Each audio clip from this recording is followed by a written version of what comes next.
오래전 총신대에서 신학생들을 가르치는 목사님께서 저희 교회에 오셔서 말씀을 전해주신 적이 있습니다. 그때 목사님이 하신 멘트가 참 인상적이었습니다.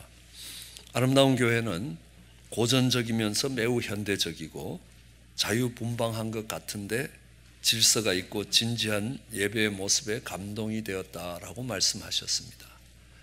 그분의 멘트만 인상적인 것이 아니라 그분이 나누어 주신 삶도 참 인상적이었습니다. 그 목사님은 자신의 삶을 이렇게 소개하셨습니다.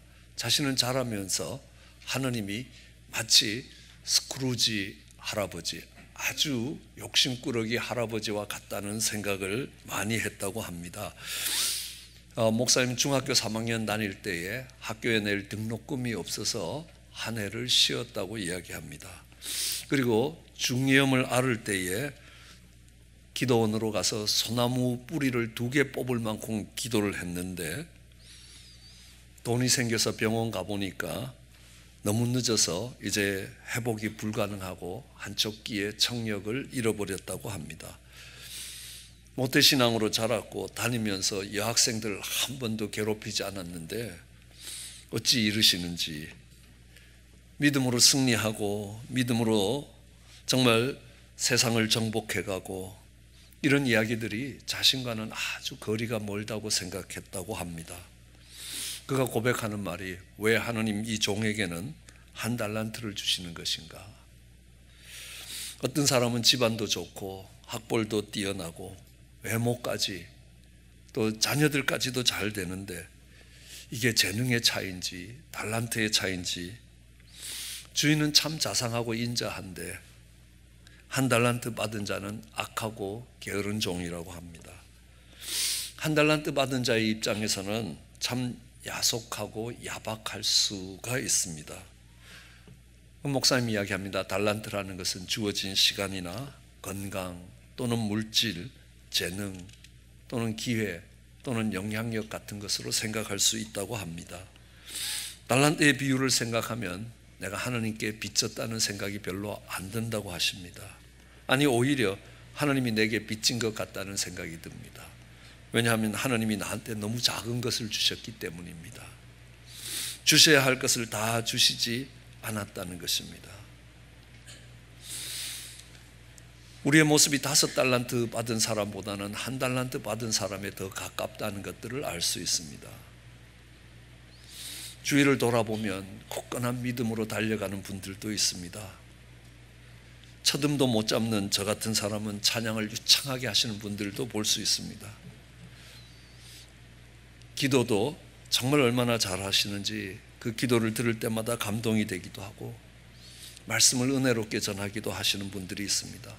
그뿐만 아니라 열심을 가지고 헌신하고 봉사하시는 분들을 바라볼 때 나는 뭔가 1달란트 받은 자로 억울한 게 참 많다는 생각을 할 때가 있습니다. 남들보다 나은 점이 별로 없습니다. 하나님이 허락하신 영적 은사도 별로 신통하지 않습니다. 무엇을 해보려고 해도 할 수 있는 것이 별로 없습니다. 그런데 거기에 더하여 악하고 게으른 종이라고 책망까지 받으니 억울하게 느껴질 때가 있습니다. 그러나 다시 한번 생각해 보셔서 왜 하나님이 이 1달란트 받은 자를 책망하셨을까? 5달란트 받은 자는 그것을 받아서 바로 가서 장사했다고 합니다.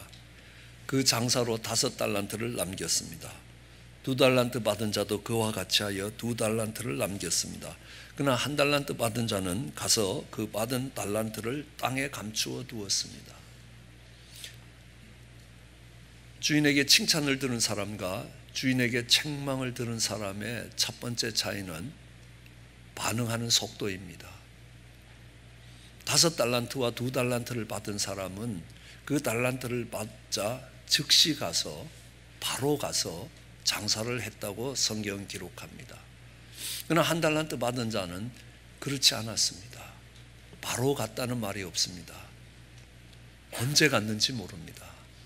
우리는 이것이 게으른 종과 부지런한 종의 차이라는 것들을 알 수 있습니다. 그럼 생각해 보십시오. 집에서 아들 보고 뒷마당을 좀 쓸어라 라고 하면 그 아들이 한 달 뒤에 그 마당을 쓸었다. 그러면 게으른 종입니다. 게으른 아들이라는 것들을 알 수 있습니다.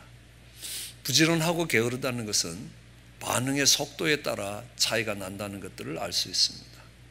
전 신학교에서 학생들을 가르치면서 많은 신학교 학생들이 게으른 종이라는 것들을 알 수 있습니다. 반응의 속도가 늦다는 것입니다. 공부를 더 하고 경험을 더 쌓아서 그 다음에 멋지게 하나님의 사역을 감당하겠다고 말합니다.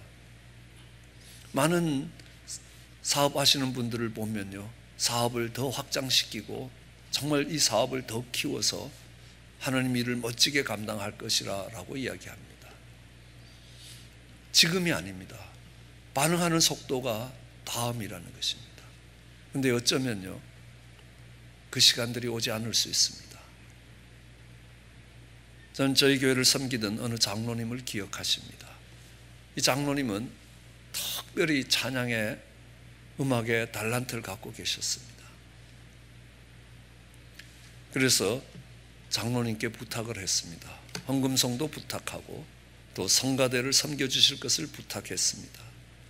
근데 장로님이 말씀하십니다. 지금 번잡한 일들이 제 삶에 있는데 이것들을 좀 정리한 후에 자기가 성가대를 섬기시겠다라고 말씀하셨습니다. 그런데 갑자기 췌장암이 발견되면서 섬길 수 있는 기회가 없이 하나님의 부르심을 받았습니다. 돌아가시기 얼마 전에 신방을 갔을 때에 그 장로님이 목사님, 제가 가장 후회가 되는 것이 왜 성가대를 안 섬겼나 하는 것입니다. 달란트가 있었습니다. 그 달란트를 파묻어 둔 것입니다. 그것을 쓰지 않을 거라고 생각하지 않았습니다. 이 다음에 좋은 시간들이 오면 쓰겠다라고 이야기합니다. 그러나 그 시간들은 항상 오는 것이 아닙니다. 그 기회는 항상 열려 있는 것이 아니기 때문입니다. 예수님은 부자 청년을 부르셨습니다. 만일 그 부자 청년이 그 예수님의 부르심에 바로 반응했다면 그는 가롯 유다가 떠난 자리를 대신해서 예수님의 12 사도가 되었을 것입니다. 그에게 그런 기회는 다시 오지 않았다는 사실입니다.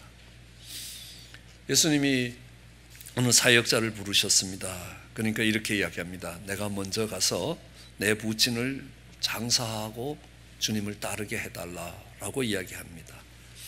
그저 주님이 말씀합니다. 죽은 자는 죽은 자가 장사하게 하고 너는 하나님의 나라를 전파하라. 이 말씀을 읽으면서 참 감동이 되는 것이 있었습니다. 왜냐하면요, 하나님이 주의 종으로 부르실 때 정말 연로하신 80이 가까운 아버님을 섬기고 아버님 돌아가시면 그때부터 열심히 신앙생활 하겠다고, 하나님의 부르심에 따라가겠다고. 그런데 저희 아버님이 90이 훨씬 넘도록 사셨거든요. 만일에 그때 아버님이 돌아가신 뒤부터 열심히 하나님을 섬기겠습니다 하면 그 기회가 오지 않았을 수도 있다는 것입니다. 오늘 게으른 종이라는 것은 반응하는 속도가 달랐기 때문에 그렇다는 것들을 알 수 있습니다. 또 다른 차이는 이 5달란트, 2달란트 받은 사람들은 주인이 준 달란트를 가지고 가서 장사를 했습니다. 그래서 5달란트를 남기고 2달란트를 남겼습니다. 1달란트를 남긴 자는 그것을 땅에 파묻어 두었습니다. 아무것도 하지 않았다는 것입니다. 우리는 여기서 정말 칭찬과 꾸지람이 난 것이 5달란트를 남겼기 때문에 2달란트를 남겼기 때문이 아니라는 것입니다. 그들이 장사를 잘해서 좋은 결과를 얻었기 때문에 그 주인이 칭찬하는 것 아닙니다. 왜냐하면 성경은 우리에게 이야기합니다. 요한복음 15장 4절에 보면요, 너희는 내 안에 거하라 나도 너희 안에 거하리라. 가지가 포도나무에 붙어 있지 않으면 저절로 과실을 맺을 수 없음같이 너희가 내 안에 있지 아니하면 그러하리라. 나는 포도나무고 너희는 가지기 때문에 저가 내 안에 내가 저 안에 있으면 이 사람은 과실을 관이 맺나니 나를 떠나서는 너희가 아무것도 할 수 없습니다. 이 가지는 나무에 붙어 있으면 저절로 열매를 맺게 된다는 것입니다. 이것은 주님이 우리에게 무엇을 말씀하시느냐 하면 열매를 많이 맺었느냐 맺지 않았느냐는 것을 평가하시는 것이 아니라는 것입니다. 그 열매가 맺혀지는 것을 보면서 그 가지가 나무에 붙어 있었느냐 아니냐라는 것들을 확인하시는 것입니다. 오늘 5달란트 가진 자가 5달란트를 남겼기 때문에 칭찬이 되는 것이 아닙니다. 그것을 가지고 장사를 했기 때문입니다. 2달란트 받은 자도 그것을 가지고 장사를 했기 때문입니다. 남고 남지 않는 것은 그 결과는 하느님의 손에 있는 것입니다. 그러나 하느님이 약속하신 바대로 그 열매를 거둘 것이라는 것을 믿음으로 받고 그것을 가지고 사용을 하느냐 사용을 하지 않느냐라는 것의 차이였습니다. 1달란트 받은 자는 그것을 사용하지 않았다는 사실입니다. 우리는 D.L. 무디를 기억합니다. D.L. 무디는 국민학교도 나오지 않은 사람이었습니다. 그렇지만 D.L. 무디가 전하는 복음을 듣고 회심한 사람이 미국에서 100만 명이 넘는다고 이야기합니다. 그뿐만이 아닙니다. D.L. 무디가 도전했을 때 그 도전을 받고 수많은 미국 동부의 명문대 학생들이 선교사로 헌신했습니다. 2만 명이 넘는 선교사들이 헌신되었습니다. 우리는 그것을 SVM이라고 부릅니다. Student Volunteer Movement. 저희 한국으로 왔던 30대의 PhD를 소지하고 그 당시에 귀한 PhD를 소지하고 왔던 언더우드, 아펜셀라, 그리고 세계 10대 명문 의대를 나왔다는 하디를 위시해서 수많은 선교사들이 그 무디의 도전을 받았습니다. 그런데 무디가 한번 설교를 하면 그 영문법이 안 맞는 것이 약 40군데가 나온다고 이야기합니다. 마치 제가 영어로 설교하는 것하고 비슷한 것 같습니다. 동사에 s를 붙여야 될 때 안 붙이고 과거형으로 말해야 될 때 현재형으로 말하고 이런 엄청난 실수들이 많다는 것입니다. 어느 날 기자가 무디에게 이야기합니다. 오늘 당신 설교에서 40곳이 넘는 곳이 문법적으로 맞지 않습니다. 그랬을 때 무디는 이야기합니다. 나는 국민학교도 안 나온 사람입니다. 다르게 하면 나는 1달란트 받은 사람입니다. 그럴 기회를 부여받지 못했습니다. 그러나 나는 내가 가진 것을 가지고 최선을 다해 하나님의 복음을 전했습니다. 당신은 그 많은 달란트를 가지고 그 많은 지식을 가지고 무엇을 하셨습니까? 하고 물었다고 이야기합니다. 우리는 그것을 가지고 어떤 결과를 남겼느냐라는 것이 아니라 믿음을 가지고 그것을 사용할 수 있었느냐 아니냐는 것입니다. 왜 사용하지 않습니까? 오늘 이 1달란트 받은 자가 사용하지 않는 이유는요, 실패를 두려워하기 때문입니다. 그런데 우리는 잘 알고 있습니다. 결과는 하나님의 것이라는 겁니다. 그 결과를 예측하는 것은 불신앙이라. 우리는 그 하나님의 말씀을 따라 움직이면 되는 것입니다. 그 움직임의 결과는 하나님이 만들어 가실 것입니다. 그 일을 지어 성취하시는 분은 여호와시라는 것입니다.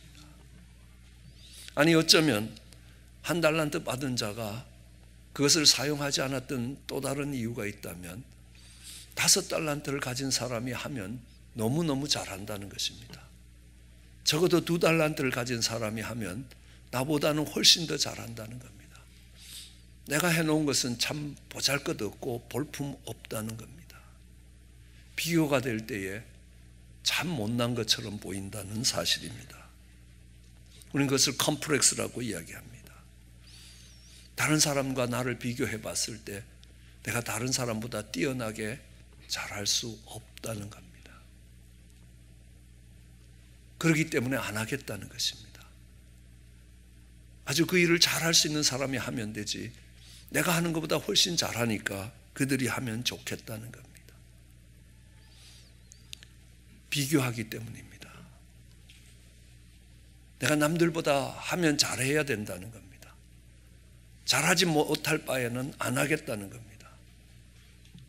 한국의 어느 훌륭한 교수님의 아들이 대학교에서 시험을 치는데 내가 잘하지 못할 바에는 안 하겠다고 그 시험 문제에 백지를 냈습니다. 그리고 결국 대학에서 쫓겨나게 됩니다. 우리의 자녀들이 그렇게 살기를 원하십니까? 아니지 않습니까? 그의 최선을 다하기를 원합니다. 최고가 되지 않을 것 같으면 안 하겠다는 것입니다. 한 달란트 받은 자의 모습이 그렇습니다. 우리가 하나님의 사명을 감당해 가는데도 그렇습니다. 사복음서는 예수님이 사역하시던 시대의 이야기라면 사도행전은 이제 제자들이 사역하던 새로운 역사가 시작되는 시대입니다. 이 사복음서가 끝날 때 가장 마지막에 주님은 베드로에게 네가 나를 사랑하느냐 하고 3번 물으십니다. 그리고 그 대답하는 베드로에게 네가 젊어서는 띠띠고 네가 가고 싶은 곳을 가지만 늙어서는 팔을 벌리고 정말 예수님처럼 십자가에 죽으실 것을 말씀합니다. 예수님이 가신 길을 간다는 것 베드로에게 별로 어려운 일이 아니었습니다. 그런데 베드로에게 힘든 일이 있었습니다. 저 요한은 어떻게 될 것입니까? 그러니까 주님이 이야기합니다. 그 요한은 내가 올 때까지 살려둔다 할지라도 너하고는 상관없는 일이라. 똑같은 일을 하더라도 다른 사람이 탁월하게 잘할 수 있다는 겁니다. 그렇지만 그게 나하고 상관이 있는 게 아니라는 겁니다. 하나님은 내게 주신 것을 가지고 최선을 다하길 원하신 것입니다. 그 믿음을 가지고 사용하시기를 원하셨다는 것들을 알 수 있습니다.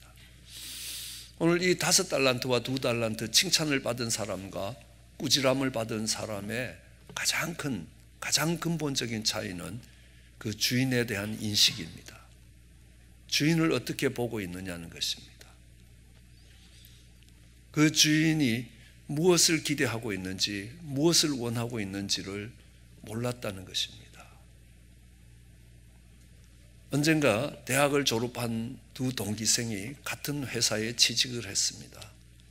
그런데 한 동기생은 계속 진급을 해서 높은 지위에 올라갔습니다. 그러나 같이 입사한 친구는 정말 아직도 말단 사원으로 있는 것입니다. 어느 날 그 말단 사원으로 있던 이 친구가 사장님을 찾아가서 사표를 냈습니다. 우리가 같은 대학, 같은 과를 졸업하고 같이 입사를 했는데 자존심이 상해서 더 이상 이 회사를 다닐 수가 없겠다라고 사표를 냈습니다. 그때 수의실에서 전화가 하나 왔습니다.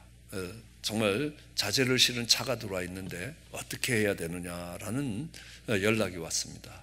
그래서 사장님이 그 사표를 갖고 온 친구에게 마지막으로 내가 자네한테 한 가지 부탁할 게 있는데 들어주겠나 그렇게 이야기했습니다. 뭐 어려울 것 같지 않으니까 예 그러십시오 라고 이야기했습니다. 지금 정문에 자재를 실은 차가 들어왔는데 무엇을 싣고 왔는지 한번 알아봐 주겠나 라고 물었습니다. 그러니까 이분이 가서 야 여기 뭐 싣고 왔어? 라고 이야기하니까 목재를 싣고 왔습니다 라고 이야기하는 겁니다. 그래서 올라와서 사장님 그 차에 목재를 싣고 왔다고 이야기합니다 라고 이야기를 했습니다. 그러자 사장님이 그의 친구 정말 승진을 해서 높은 지위에 있는 그 친구를 불렀습니다. 그리고 똑같이 말했습니다. 지금 정문에 자재를 실은 트럭이 들어와 있는데 무엇을 실었는지 한번 알아봐 주겠나. 단어 하나 틀리지 않게 똑같은 부탁을 했습니다. 그래서 이분이 갔다 와서 하는 말이 사장님 그 차에는 2x4가 200개가 실려 있고 4x4가 50개가 실려 있고 어떤 것들이 실려 있고 전체 가격은 얼마나치가 실려 있답니다. 그리고 이것은 저희 제2 공장 기숙사를 짓는 데 쓰이는 자재로 들어왔다고 합니다 라고 이야기합니다. 그를 보면서 사장님이 사표를 들고 온 그 친구에게 자네와 이 친구의 차이라는 것입니다. 똑같은 질문을 했습니다.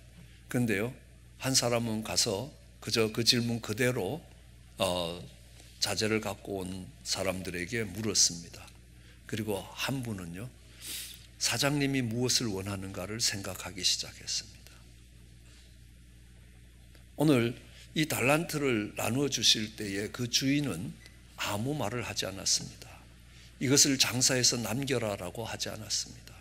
그냥 그의 재능에 따라서 달란트를 나누어 준 것뿐입니다. 그런데 이 두 사람은 그것을 가지고 가서 장사를 해서 남겼다는 것입니다. 주님이 우리에게 달란트를 주셨습니다. 건강을 주셨습니다. 그래도 그거를 읽을 수 있는 수준을 주셨습니다. 은혜를 베푸셨습니다. 많은 것들을 얻었습니다. 왜 하나님이 내게 이런 건강을 주셨는지. 병원에 가보면 수없이 죽어가며 정말 여러분처럼 두 발로 걸어서 움직일 수만 있어도 행복하겠다는 수많은 사람들이 있습니다.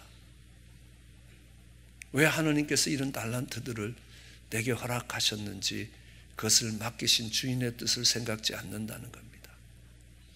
우리는 그를 악한 종이라고 이야기합니다. 왜냐고요? 자기 중심적으로 생각했기 때문에, 내가 중심이기 때문에 그렇습니다. 주인의 마음을 읽었던 사람들을 착한 종이라고 이야기합니다. 나를 중심으로 생각하지 않았습니다. 주인을 중심으로 생각했기 때문에 그는 착한 종이라고 이야기를 듣게 되는 것입니다. 그럼 주인이 어떤 장사를 요구하겠습니까? 그 달란트를 맡기면서 무엇을 요구하시는 겁니까? 오늘 우리가 읽은 마태복음 25장은 마지막 때의 천국의 모습을 이야기합니다. 오늘 이 달란트의 비유 앞에 있는 것이 10처녀의 비유입니다. 그들은 신랑을 기다리는 모습에서 정말 지혜로운 5처녀는 그 잔치에 들어가고 그렇지 않은 5처녀는 바깥 어두운 데서 슬피하며 이를 갈고 있다는 것입니다. 그럼 재림하실 예수 그리스도를 기다리지 않은 사람들이 아니라는 겁니다. 그들은 다 오고 있는 신랑을 기다린 사람입니다. 그러나 어떤 모습으로 기다렸느냐라는 것들은 그들의 인생을 다르게 나누어 놓았습니다. 오늘 두 번째 달란트 비유는 그 오시는 신랑을 기다리면서 그들이 무엇을 했느냐는 것입니다. 주인이 다시 올 때에 결산해야 된다는 것입니다. 그냥 다시 오시면 할렐루야가 아니라는 겁니다. 우리가 어떻게 살았느냐에 대한 결산이 거기에 따라오게 되는 것입니다. 그리고 그 다음은 최후의 심판, 양과 염소의 심판이 따라옵니다. 이렇게 말씀하십니다. 지극히 작은 자 하나에게 먹을 걸 주고 마실 걸 주고 그를 찾아가고 그를 돌본 사람과 그렇지 않는 사람들, 마귀와 그 따르는 자들을 위하여 예비한 영원한 저주에 들어가는 것과 하나님이 예비하신 정말 그 유업을 이어갈 것으로 나누어지는 것입니다. 그러므로 그 달란트로 무엇을 하기를 원하시는가? 지극히 작은 자를 돌아보도록 하시는 것입니다. 건강을 주시고 물질을 주시고 재능을 주셨다면 그것을 주신 주인의 뜻이 무엇인가를 돌아보는 것입니다. 지극히 작은 자를 돌아보는 것입니다. 우리는 인생 뒤집기를 준비하고 있습니다. 그리고 우리는 한 해의 끝자락에 있습니다. 한 해의 결산을 해야 될 때가 있습니다. 그 결산하는 모습이 오늘 달란트를 부여받은 자에 대한 모습과 동일하다는 것입니다. 주님이 뭘 원하시는지 별로 관심이 없습니다. 사장님이 뭘 원하는지 가서 그냥 했던 말 그대로 하고 다시 답 받아서 올라간 것뿐이라는 것입니다. 아직 내가 준비가 안 됐다는 것입니다. 이 다음 좋은 때가 오면 할 것이라 즉시 그 일을 할 생각이 없다는 것입니다. 내가 잘할 수 있을까? 내가 잘 못하면 차라리 안 하는 편이 나을 것이라고. 왜요? 잘하는 사람들이 옆에 많이 있는데 굳이 한 달란트를 갖고 그걸 해야 되는가? 아니면 괜히 했다가 욕만 얻어먹고 실패하면 안 하기만 못하다고 그것을 땅에 묻어두십니까? 그러면 우리 주님이 악하고 게으른 종이라고 이야기하실 것입니다. 지극히 적은 자는 우리 주변에 많이 있습니다. 그들을 향한 주님의 마음이 무엇인지 아는 것입니다. 그것을 위하여 주님이 우리에게 달란트를 맡겨주셨다는 것입니다.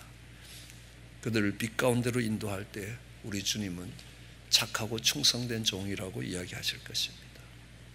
우리 모두가 그런 평가를 받는 그런 삶을 사시기를 주의 이름으로 축원합니다. 기도하시겠습니다.